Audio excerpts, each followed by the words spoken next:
Camp TV thanks you for watching this presentation. We'd love for you to become a member and use your creativity at our station. Please visit hinghammedia.org or call us at 781-836-5094 if you'd like to learn more.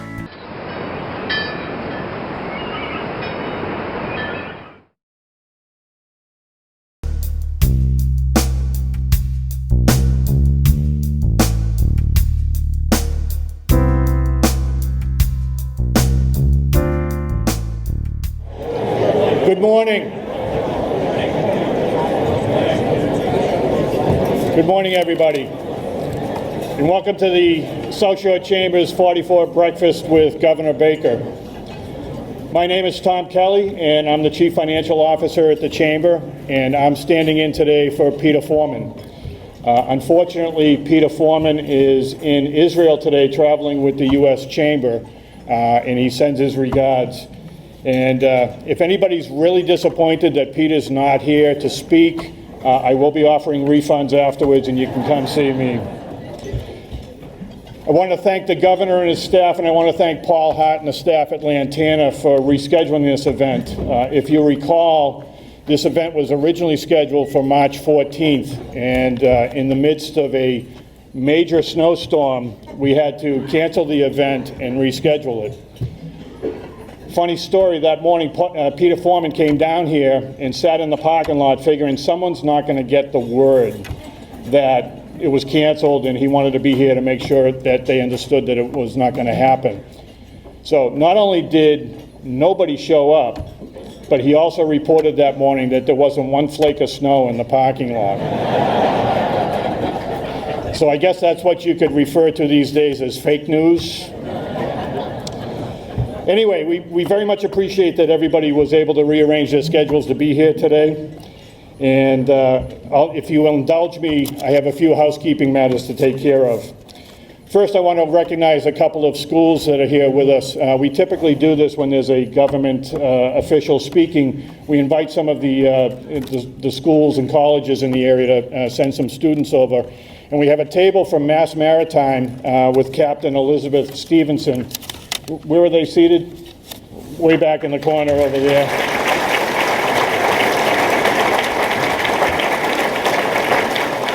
Welcome. And we also have a table of students from Randolph High School with Kate Ludica from the Randolph Chamber. I believe they're over in that corner.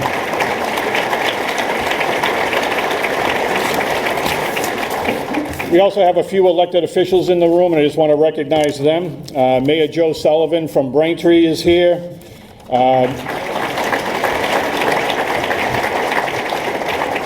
Mayor Tom Koch was supposed to be here, but something came up and he couldn't make it. Mayor Bob Hedlund is here.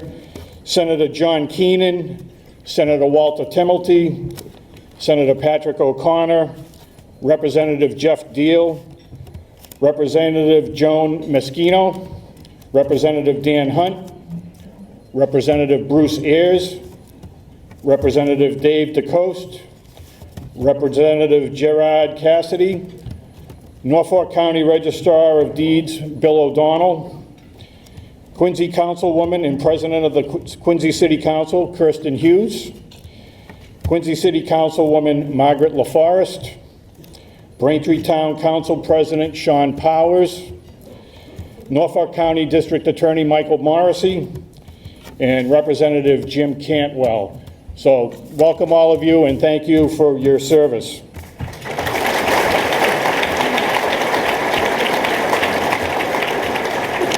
I also want to thank our two media outlets, Hingham Cable TV and Marshfield Cable TV, who will be filming this. So those of you that live in those communities, you'll be able to watch this event on local cable TV probably within the next week or two. I also want to recognize a few new CEOs to the South Shore. I don't know if he's here today or not, but Chris Simon from Haymanetics, Richard Fernandez from Beth Israel Deaconess Hospital, if he is here, and Jose Luis Martinez de Laramendi from Primark, a major European retailer who's going into the South Shore Plaza. And they're bringing 200 new jobs to the South Shore Plaza, and they're opening on June 15th, so we welcome them. I'd also like to recognize a dear friend of the Chambers who has announced his retirement from A.W. Perry, Mr. Jack Spur. And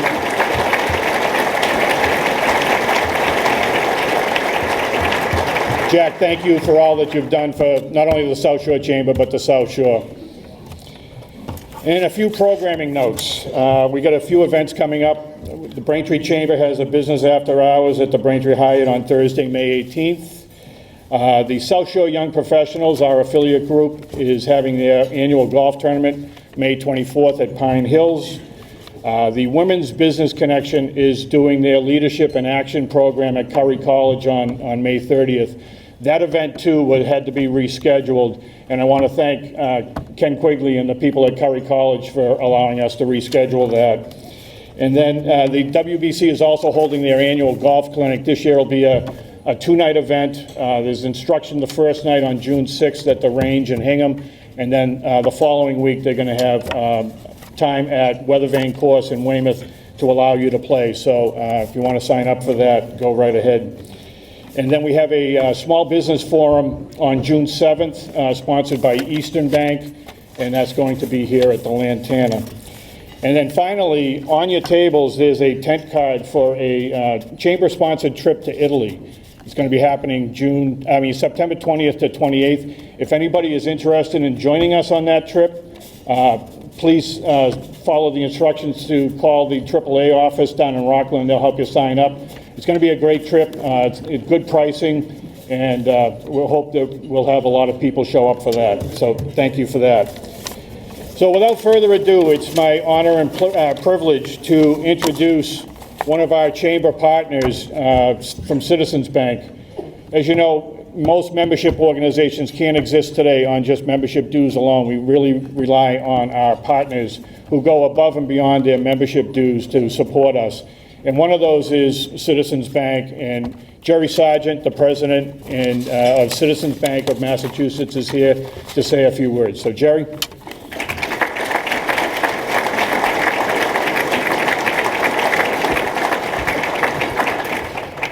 Well, thank you, Tom, and good morning, everyone. Tom Peters got something to be worried about with your stand-up routine here, so he better take a long trip.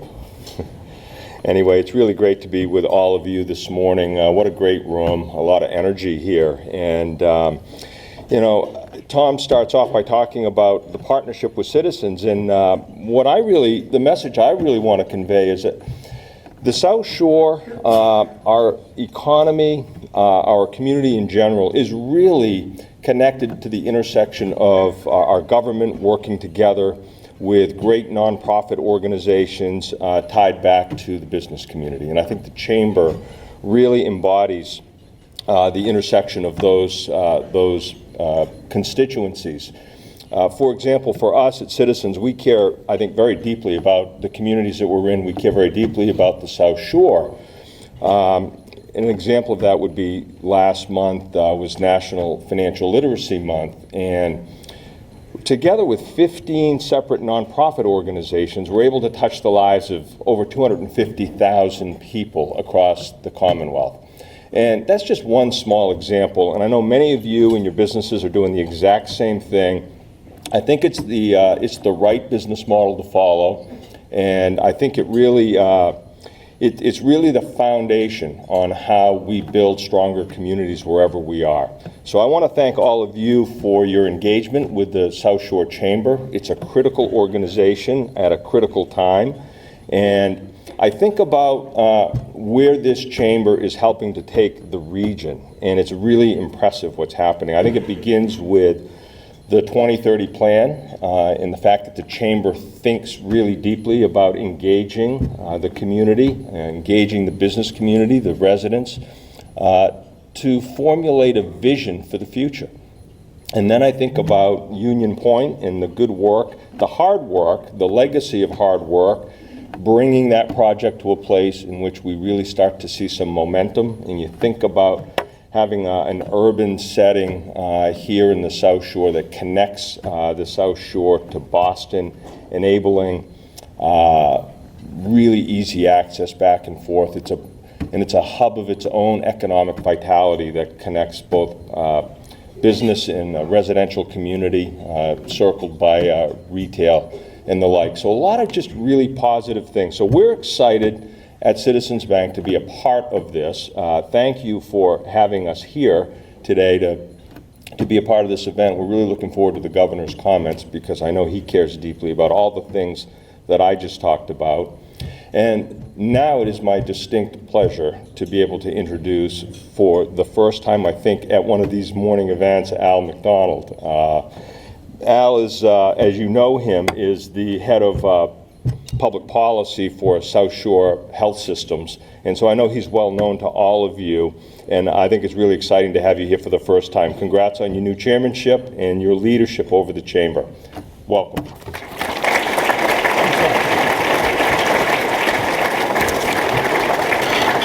Thank you very much, Jerry, and thank you very much for your support of the Chamber. Welcome, Governor Baker, and thank you all of you for being here. You know, it really has been, it's a tremendous honor to be serving as chairman of the Chamber Board this year, and really, and looking out at a room full of nearly 600 people, all gathered here together, admittedly because the governor's here, not to hear me, but really still is a testament to the vibrancy and the engagement of the Chamber's membership, and as well as your own personal commitment to the future of our region. Governor Baker has also demonstrated his commitment to support the South Shore. The governor is spearheading activity in several different areas that enhance the quality of life in the South Shore, whether it be improvements to the MBTA or really meaningful support to several of the major developments around the region, whether it be Union Point or Quincy Center or the Landing or Cordage Park down in Plymouth. You're giving my speech. Oh, sorry. It's been terrific. It's been terrific. And, well, we're looking forward to more of it because this really is, it's really critical going forward. The South Shore Chamber did release a report last year, the South Shore 2030 report, that really lays out a vision and a framework for how we build an even more vibrant and really self-sustaining regional economy. We have restructured the organization of the Chamber to build the South Shore Economic Development Council into a real, true economic development arm of the Chamber. We created an infrastructure work group chaired by Mayor Sullivan and Ned Corcoran that released a report last year looking at critical infrastructure issues around the region. We have a housing work group chaired by Chris Odlefson of Rockland Trust that will be releasing a report later this year looking at housing issues that are part of this plan.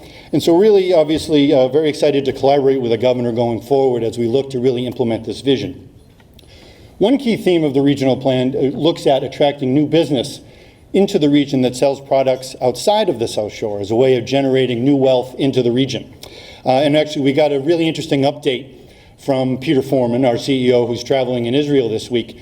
Peter reported that while touring a technology innovation center over in Israel, one of the Israeli business leaders on the trip referenced Governor Baker's trade mission over to Israel in December of 2016 and referenced what a great example of U.S.-Israeli business collaboration that is. And it facilitated further discussions about potential partnerships that could potentially benefit the South Shore in terms of Israeli-U.S. And specifically Massachusetts collaboration. By way of introducing the governor, I'll forego the traditional biographical information just with a real quick personal story about what a thoughtful public servant we have as governor.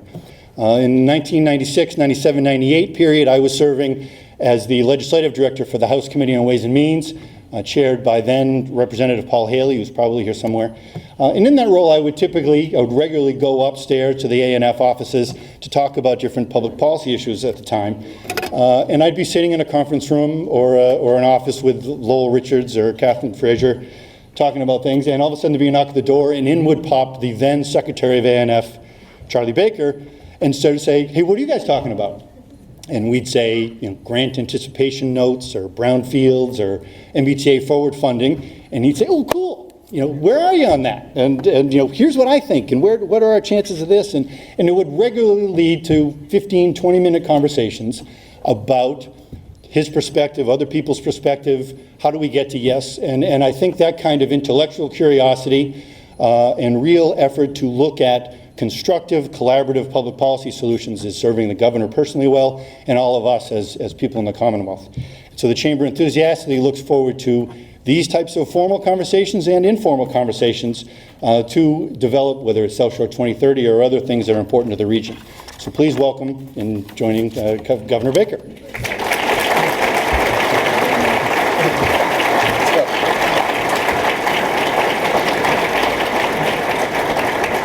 Thanks, Alan. I remember those conversations, but I got to tell you, your description of my manner and my behavior was a little disturbing. Those in the audience, I want you all to remember I was a young man at that time. So this Italy thing, that sounds like a great idea, and we were listening to the discussion about it, and I said, you know, I'd really like to go to Italy. And Jerry said, you're busy. So there's some truth to that. And I also want to say, I'm sorry that Peter's not here, but if he gets the Middle East thing all figured out before he comes home, I think his time there will have been well spent. Let me just take a little bit of a look back, and then I'll talk a little bit about looking forward. When Karen Polito and I ran and were fortunate enough to get elected, we talked about 4 big things, and I'm going to talk about each of those a little bit this morning. The first was to build a better relationship between state government and the Commonwealth cities and towns, believing that we have 351 cities and towns, and how people feel about how things are going in Massachusetts is generally a function of how they think things are going in their community. They don't answer that question by saying, here's how things are going in Beacon Hill.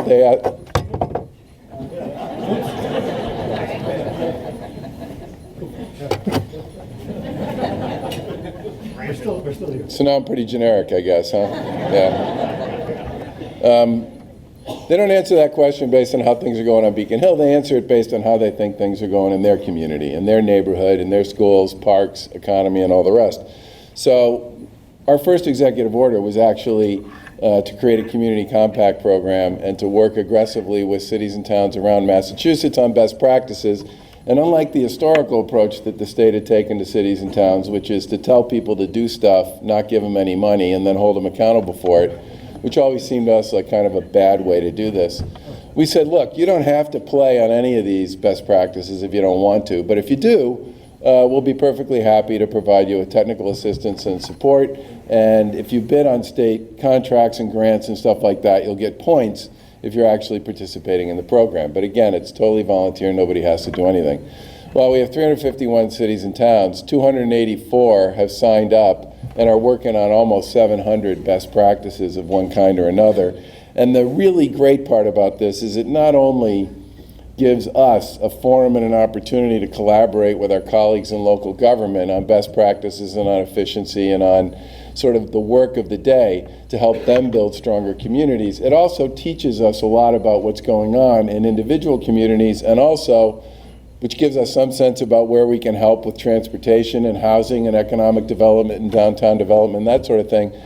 But it also led to the development of our municipal modernization legislation, which I know Mayor Sullivan was a big fan of, which was 200 pages of admittedly weed whacking, but it took literally 30, 40, 50 years of state law and requirements that the state had put on cities and towns, many of which predate, you know, cell phones, predate the internet, predate just sort of all sorts of modern technology, and was really an impediment in many cases, just a ton of busy work and non-value-added stuff that cities and towns had to do every year, that we filed and worked with our colleagues, many of whom are here today, on a bipartisan basis to get passed. And the Mass Municipal Association called it the most significant advancement in municipal finance and operating law in the past 50 years. And I think in some ways, from where Karen and I sit, if we can't build strong communities around the Commonwealth, we're really not doing our job. That is in some ways fundamental to our ability to be successful as a Commonwealth, but it's also, from our point of view, the most important thing we can do to help all of you participate and help the communities that you're part of grow and be successful. Yeah, there you go. Right, Joe? I also want to point out that that's also come in many cases with financial support. If we get the budget that we filed this year, and some of the people in the room know the answer to that question better than I do at this point, it'll be about a $300 million increase in state support for K through 12 education since Karen and I took office. It'll be the highest level of investment the state's ever made in the state's public schools. We also have significantly increased general support for cities and towns through general local aid over the course of the past several years, and that number is now going to be north of $1 billion in direct state support to local government. And as somebody who actually was on the Board of Education when we put education reform in place, I get the fact that we're a state that lives by our wits, and our schools are a fundamental part of our success. And we are the only state in the country that's ever finished first on the National Education Assessment exams, and we've done it 6 years in a row in both English and math. And if our high schools, if we as a state were a country, we would finish about number 5 in the world on our science scores. We also have the highest number of kids participating in AP exams and the highest level of scores on those. And we also continue to move our graduation rate up, which at this point is north of 87%, and our dropout rate's lower than it's ever been, which is below 2%. And I think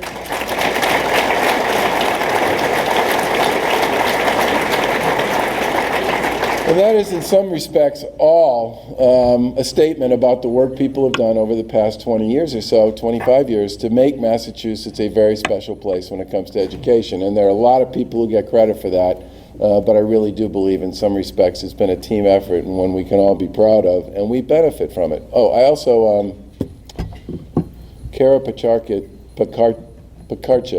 from North Quincy High School was one that was named Massachusetts Teacher of the Year. I think she's a resident of Weymouth. And say what? Mrs. P, is that what we all call her? Okay. Did you have her? No. No. Okay. Geez, I thought you just got out of high school, Kirsten. But that's just another great example of sort of what's going on and how we think about things around here. We reward what we think matters and is important. The second thing Karen and I talked about was continuing to build on the hard work people have done over a long period of time to improve and strengthen our economy. And there are a couple of measures we pay obvious attention to here. The biggest one is new jobs. And over the course of the past couple of years, Massachusetts has created 120,000 net new jobs. And we have more people working here in the Commonwealth than we have at any point in time since people started keeping track of this number.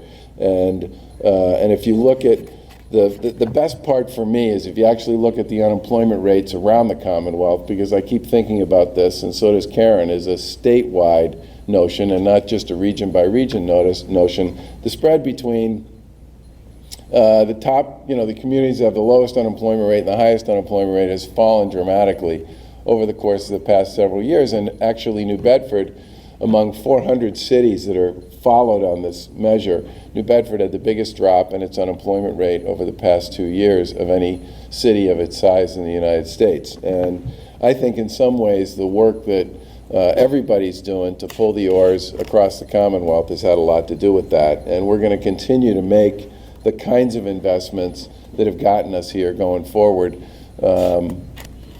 so that we can continue to be a national leader when it comes to job creation, skill building, and economic development.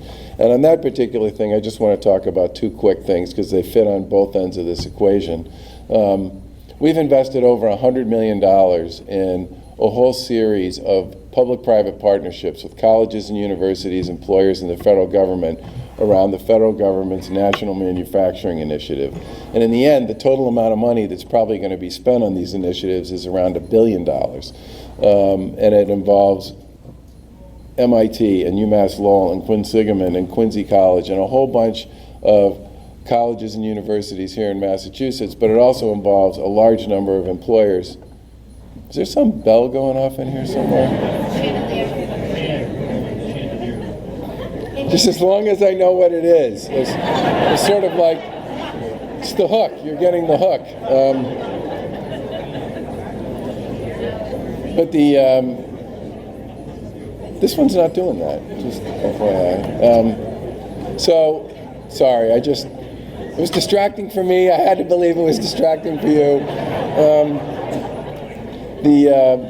the point I want to make here is these investments are in areas where we already have a very strong position. It's photonics and robotics and advanced manufacturing and biopharmaceutical manufacturing and the next generation of sensors and cybersecurity and advanced materials and fabrics. And these are all areas where Massachusetts already has a pretty strong footprint. And by working with our colleagues in higher education and in research and in the private sector and leveraging a lot of private and federal money and investing our own funds, we're going to continue to build on our success there and grow that portfolio.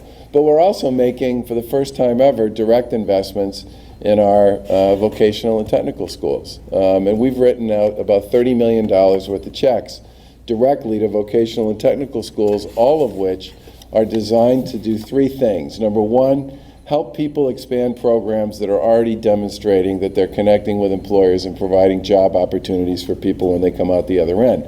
The second is to start programs that there's a tremendous demand from the employer community to begin with, and with employers willing to put either their own money or in-kind support into those programs. And the third is to give schools the ability to upgrade equipment they already have for some of the programs that have proven to be most successful.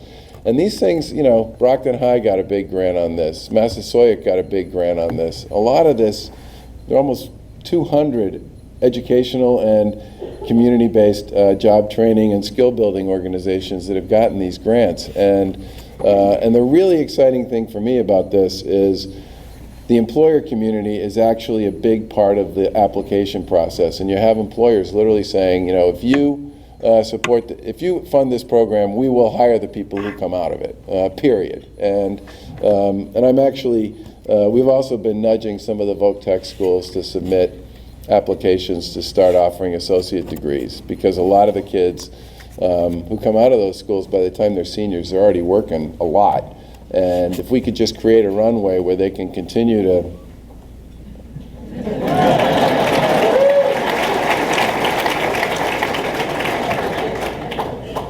Now, it almost doesn't matter what I say for the rest of my remarks, because that's going to be the story of the breakfast. And now I'm distracted.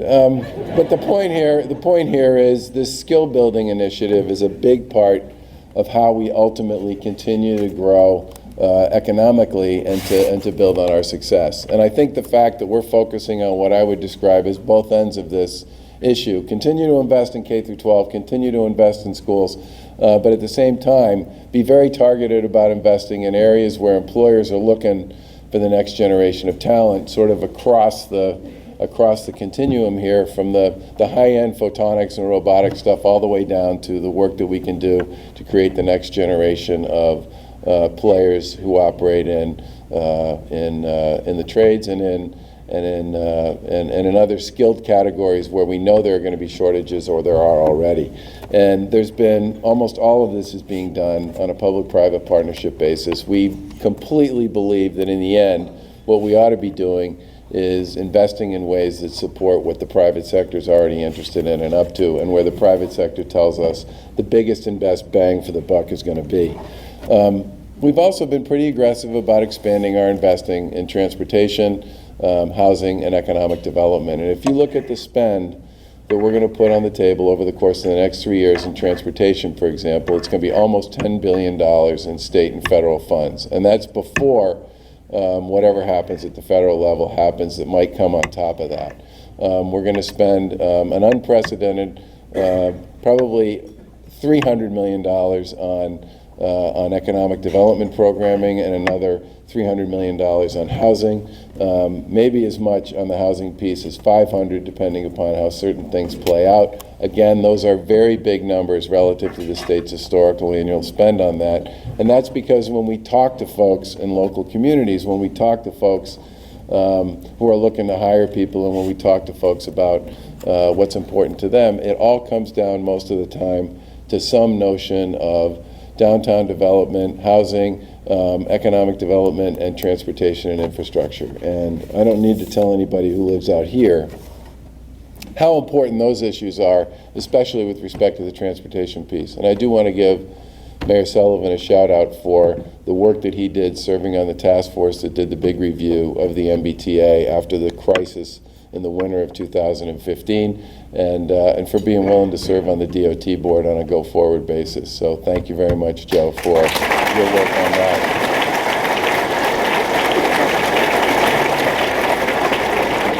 I also want to point out that the Chamber has received for the first, and you are the only business organization to ever get this, from the Housing Partnership.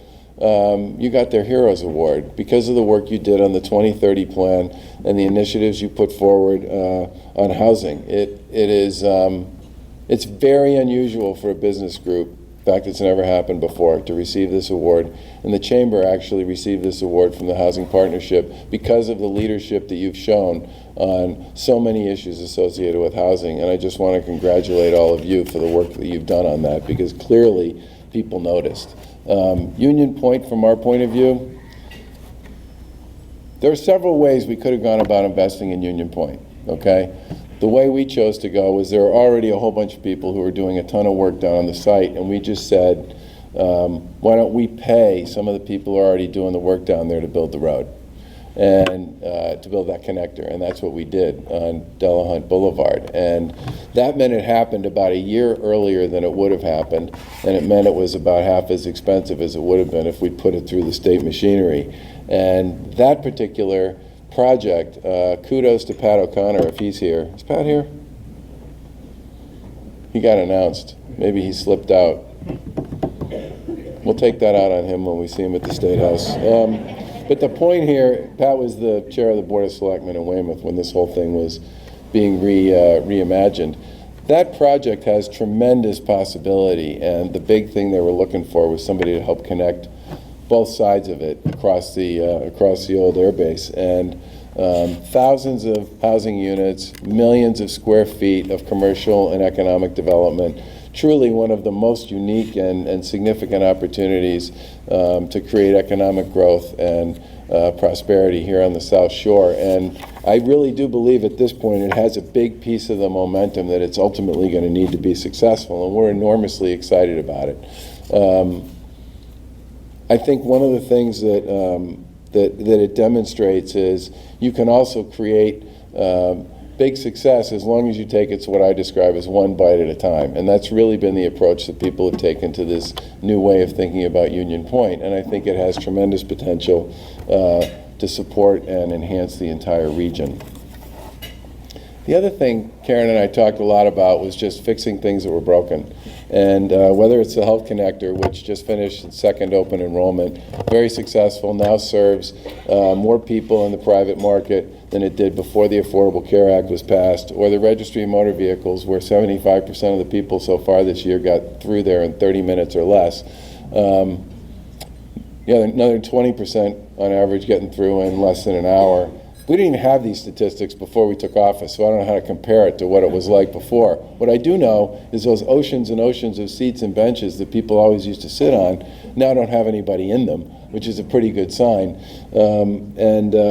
And all electronic tolling, which was something that I was told over and over again was going to be a catastrophe if we went ahead and did that. And if we had gone ahead with the original plan, it probably would have been a catastrophe, which was to do it Monday through Friday. And to sort of mitigate all the traffic issues. And when we looked at that plan, we all said, people are going to like grow old and go to college and have kids and get married sitting in the turnpike for the better part of the next few years if we go with this route. And we said, why don't we just do this at night and on weekends and take down the stuff in the middle first and push the whole thing out, and then solve the stuff on the outside afterwards. And we've saved, not only have we saved people a ton of time on the traffic piece, but in addition to that, thousands of tons of greenhouse gas emissions have been reduced because of the fact that people aren't sitting out there anymore. And on the T in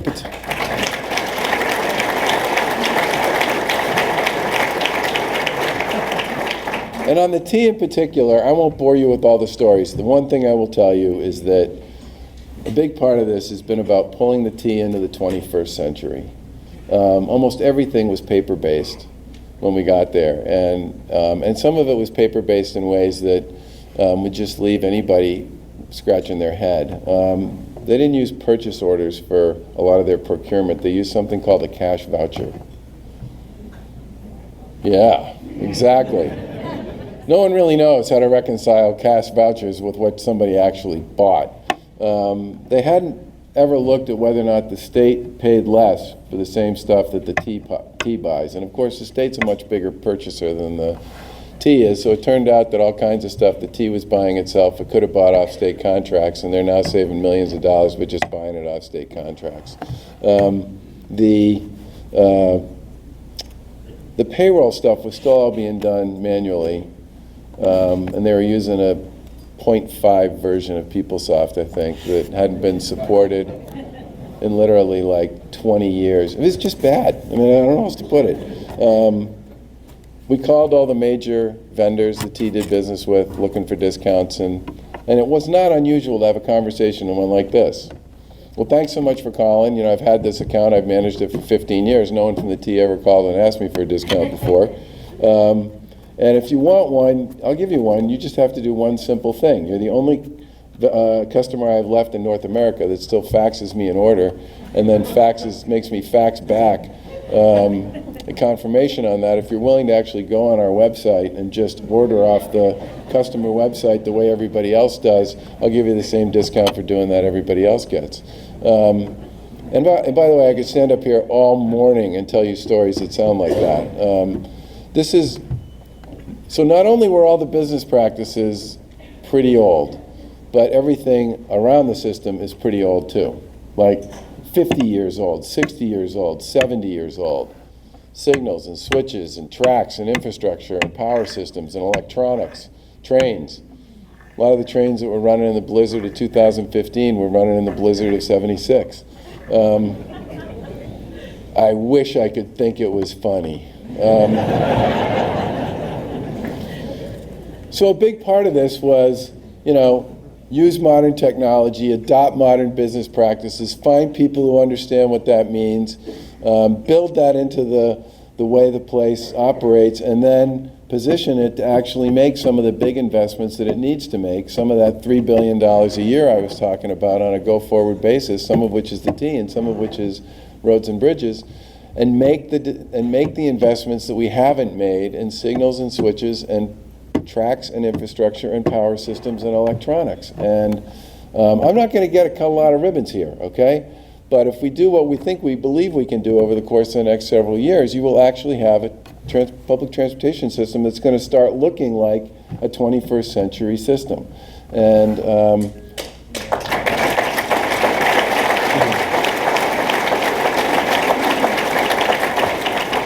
it's just unbelievable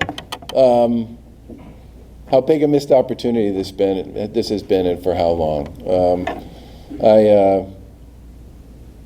You know, many of you know that I spent 10 years at Harvard Pilgrim, and then when I got to Harvard Pilgrim, it was a bit of a basket case, and I've actually talked about that in this room with you on a number of occasions. Steve Kadish, who's a chief of staff for the administration, a great guy, is somebody I worked with on the turnaround at Harvard Pilgrim. And as we dug into a lot of the T stuff, and I think the mayor of Braintree would back me up on this, I mean, I remember one day standing there talking to Steve and saying, I can't believe it, but this thing's like in more trouble than Harvard Pilgrim was in when we got there. And Steve said, I know, I never ever thought I would see that ever again in my life. And it comes with, you know, first sign that you're actually starting to get somewhere is when you're no longer saying, oh my God, every single day, okay? And I think we've sort of turned the corner on that. We still say it once a week anyway. But the bottom line is I do think when we start doing a lot of the work on the core system, you are going to see something that's going to be a lot more reliable and dependable and affordable, and it's going to start to feel like the kind of system that the people of eastern and central Massachusetts deserve. The one other issue I do want to mention briefly is the work that people have done on opioids in Massachusetts, and I bring it up because we passed 4 major pieces of legislation around prevention, education, treatment, and recovery, and they all passed the legislature unanimously. This was not a partisan issue, and it was an issue that I didn't go looking for. It found me when I was a candidate because I heard about it everywhere I went. And the platform that we've developed became something that the National Governors Association offered up to the rest of the governors, and 46 of them signed on to it, and it's the most number of governors they've ever had sign on to anything they've ever put together. And while the news here continues to be extraordinarily grim, it actually is getting a little better. And I said when we signed this bill that I'd never seen anything with so much negative momentum in my life, and that breaking that negative momentum was going to take a while, okay? But if you actually look at the data over the course of the last several years, the run rate in overdoses has actually come down a lot. And if you look at 16 over 17 on the overdose side, it actually went down for the first time in 15 years. Now, that's quarter over quarter. We'll see what the rest of the year looks like. But that 40% growth trend has absolutely been broken. And a lot of the work that people have been doing at every end of this, the prevention and education piece, the intervention piece, and the treatment and recovery piece, is actually starting to make some progress. We still have a monstrous, horrible, hairy problem that we're looking to solve here that has terrible consequences for families and communities. But some of the trends actually look different than they've looked for the better part of a decade. And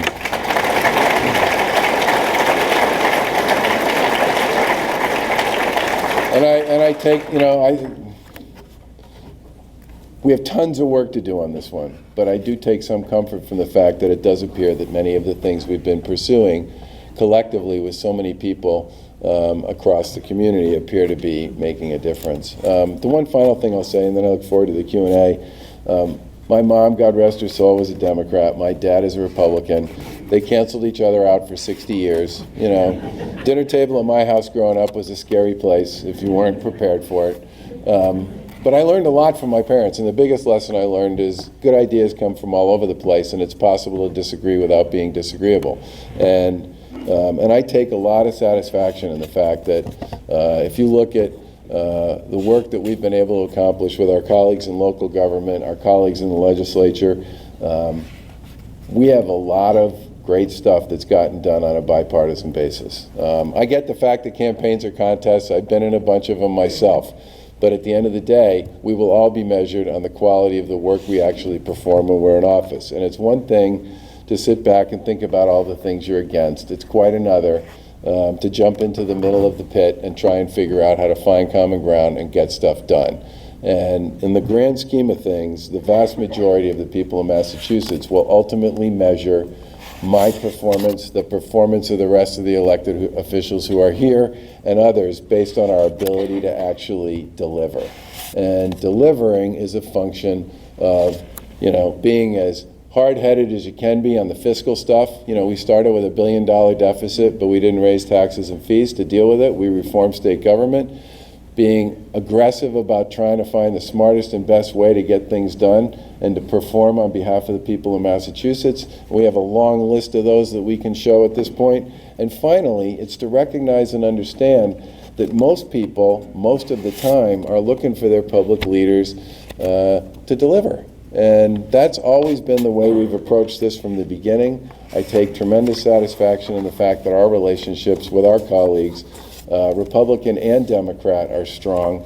And as my wise old dad once said, when somebody sees two people in a fight, they're pretty sure one of them's a jerk, they just don't know which one. So don't be a jerk. And I think in many ways that's been the tone and the approach we've taken to what we do every day, and we believe it's working for people here in Massachusetts. And I thank you again for joining me this morning.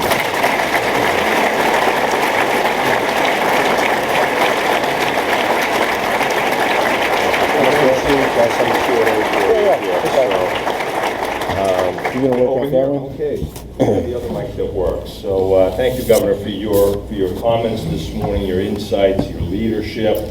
I'm really happy that bell went off in your head somewhere through your comments this morning. So let me kick this off. So everybody, there are cards at the tables, and I guess the tradition here is write your question down on the cards, and someone will bring them up, and I'll ask the governor your question so you get complete anonymity. So, while you're thinking about... And I'll have somebody from the audience write down the answer so that I'll get complete anonymity on the answer. Okay, so we have time for 2 questions, and I'm going to kick it off with one. So whoever gets that first question in is the lucky winner today. So Governor, clear that you're spending a lot of energy in investing in our Commonwealth right now in the number of ways that you described. Maybe you could give some insights to the group as to what you're thinking about as a forecast, as an outlook for the business community for the remainder of this year into next year. And sitting in the room is over 500 business people. What can the business community do to be helpful to this agenda? Well, I'd say a couple things. One is participate and recognize that your voice matters. A lot of the stuff we've been doing around transit-oriented development, for example, and we've announced projects in Braintree and in Quincy and a number of other locations along the South Shore, we're motivated in part because there was a fairly aggressive response from the business community. The investments we're making directly into vocational and technical education came as a response to business community people saying, we have skills problems here, we're going to need more people with these skills. All of those big public-private partnerships around manufacturing and photonics and robotics and cyber, that all came from dialogue and conversation with people in the business community. And the reason we made a decision to significantly expand the state's housing investment program was in part because folks in the business community said we're worried about workforce housing and housing that working people can afford, especially in and around what I would describe as the 128 ring. And our decision to increase the amount of money that we spent and the nature of the kind of housing we were looking to develop was partly because we heard from a lot of folks in business who said, you know, we're just not going to be able to keep any kids and young families here if we don't do something about it. And the MassWorks program, which is probably the best tool we have to help with downtown and economic development, a lot of that came out of conversations with developers and folks in the business community about how powerful that tool is and why it should be a bigger part of our our toolbox. And whether you're talking to folks at the local, we've also had lots of conversations with people at the local in the business community about regulations. And you know, we just finished a massive regulation review.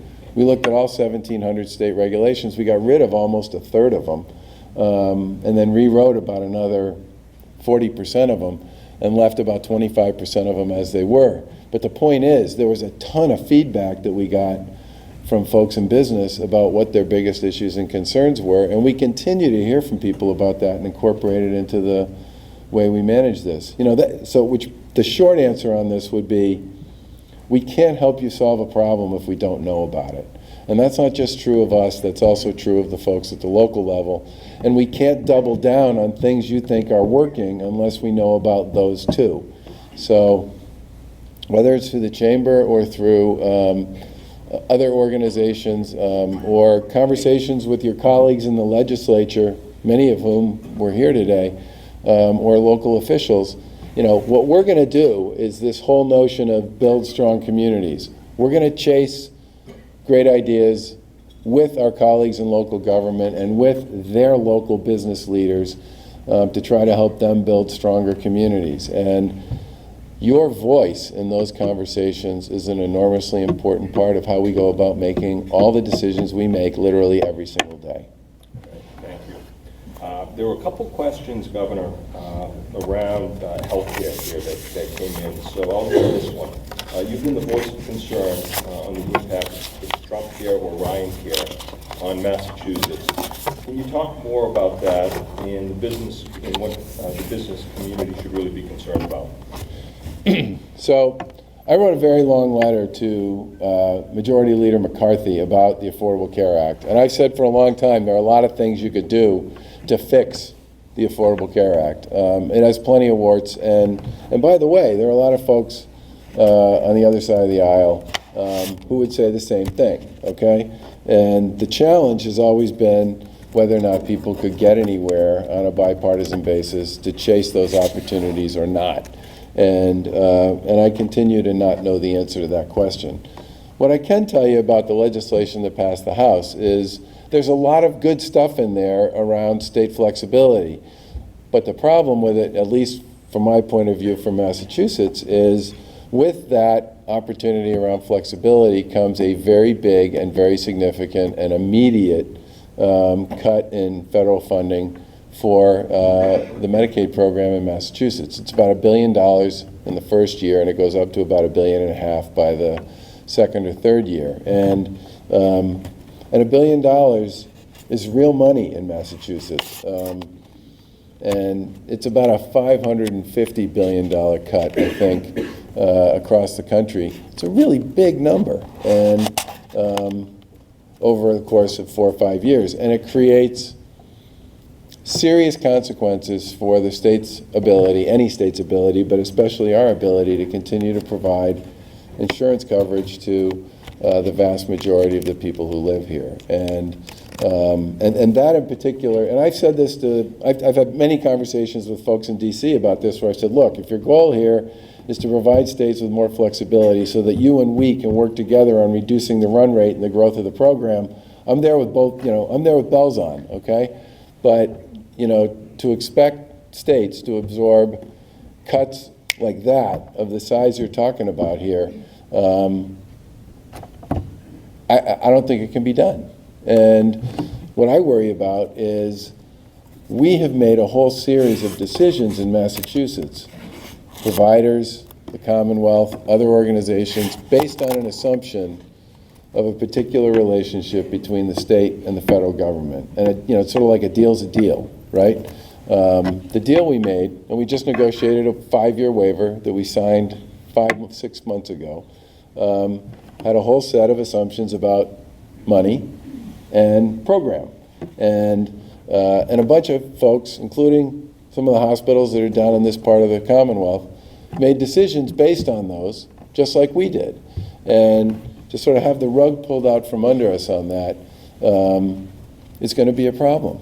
It will be a problem. It'll be a big problem. And so one of the things we've been doing is communicating our concerns to governors and to other members of Congress and the Senate, and we're going to keep doing that and hope that in the end, whatever it is that eventually makes its way through this process into the president's desk will be something that actually deals with the stuff everybody agrees ought to be fixed with the Affordable Care Act, but doesn't become just a big cleaver that really puts states and people in states in a very compromised position. Great. Thank you, Governor. And on behalf of the South Shore Chamber, South Shore community, I want to thank you for spending time here this morning, sharing your message, and being a part of this great community. So, well, congratulations to all of you on the housing award.